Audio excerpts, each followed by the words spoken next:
obviously led to open up a lot of careers for other coaches. How have you and Kirby Smart maintained such a positive relationship, even while you've been competing for the SEC championship these last few years since you went to Georgia? Well, first of all, I'm pleased and happy that a lot of guys that have been in our organization with us and done a phenomenal job. But they did a phenomenal job, and they were motivated because they had personal goals and aspirations for things that they wanted to accomplish, whether it was go from an assistant to being a coordinator to being a head coach someday. So I appreciate what they did to help our program be successful, and I'll always appreciate that. And to me, it's only helpful if they can go be successful at what they're doing. And Kirby certainly has done a really good job of that.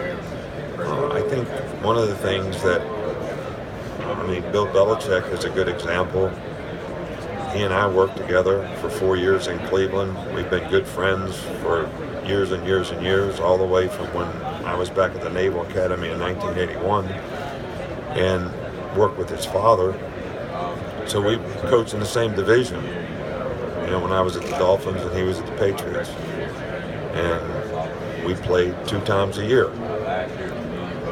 But it's not personal. I think that's where some people, when you compete against somebody, you definitely want to do the best you can, to try to help your team be successful. And you respect them because they're going to do the same thing for their team. But it's really not personal. It's not personal. You still have a certain amount of respect and admiration for them as people, the kind of person that they are, the kind of values that they have. You appreciate what they've done to help you be successful, and you understand what they're trying to do to be successful, and you have a respect for that.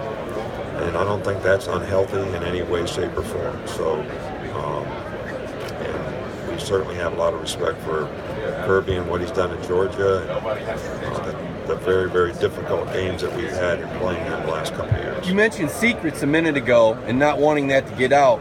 When all your assistants become so successful, doesn't that make it hard, considering they've studied under you and learned your ways?